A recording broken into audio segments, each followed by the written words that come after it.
Mga ka-expert, magandang araw. Ang lulutuin ko ngayon ay braised chicken feet at chicken gizzard. Pinagsama ko na sila. So, papakita ko sa inyo kung paano to gagawin. So, nahugasan ko na at nalinis at natanggalan ng kuko ang ating Adidas at ang ating chicken gizzard. So, ngayon naman magpapakulo ako ng tubig na paglalagaan ko sa kanila. So, yan.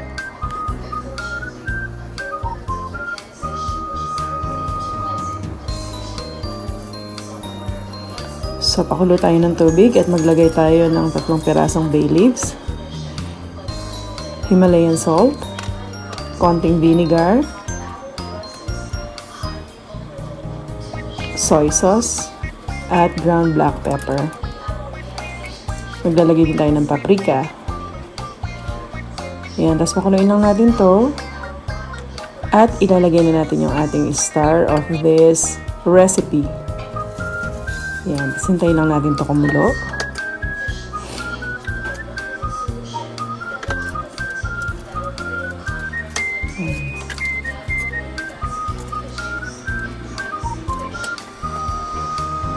So yun, nakikita natin, parang lumalaki na sila. At nagmo-move yan. So, pakuluin lang natin to ng ilang minuto.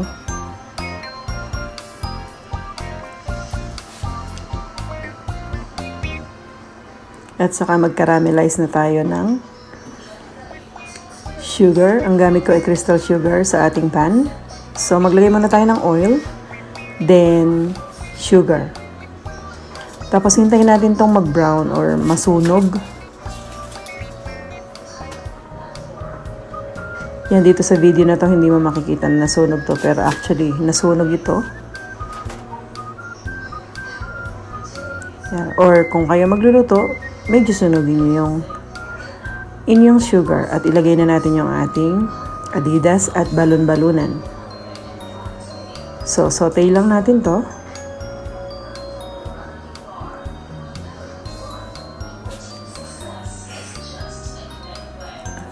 At ilagay natin yung bay leaves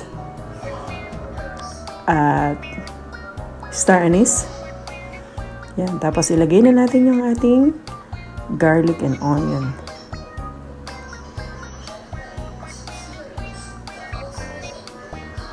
Yan, soy sauce.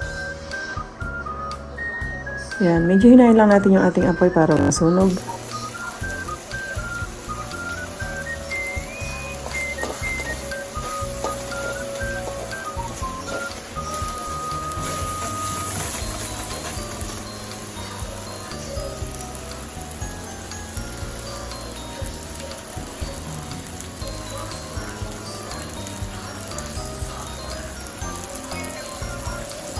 So, maglagay na tayo ng water.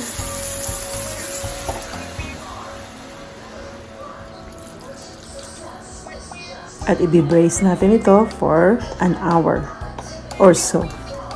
Depends, you know, how soft is our meat. So, add more soy sauce.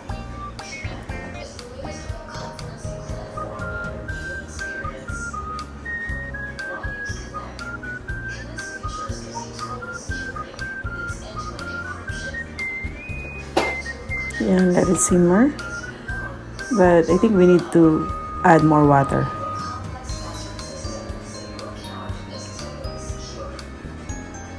And maglalagay ako ng Worcestershire sauce. Yan, hindi ako nabulo ngayon. Konting-konti lang, mga ilang patak lang to taste.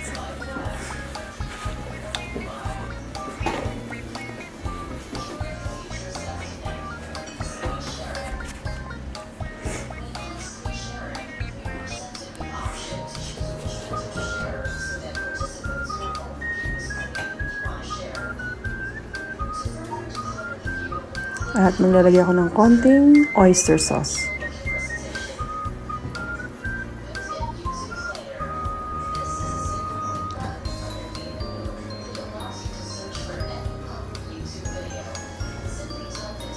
At yan, more water.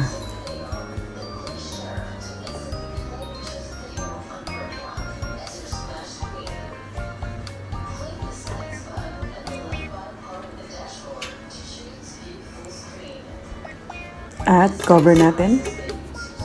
Saka natin ito pakuluin. Check natin once in a while. Yan. Mukhang malambot na siya pero kailangan pa rin nating ma-reduce yung sauce. So, ayan lang natin. At yan. After an hour, yan ang itsura ng ating braised chicken feet at gizzard. So, diba? Ang sarap tingnan mga ka-expert. So, yan ang ating recipe for today. Sana nagustuhan nyo ang inihanda ko para sa inyo. Maraming salamat sa inyong panonood mga ka-expert. At kung may bagong bisita po sa channel ko, don't forget to subscribe and hit the notification bell para updated po kayo sa lahat ng videos na i-upload ni Kusina Expert. So maraming salamat at happy cooking! Enjoy this recipe!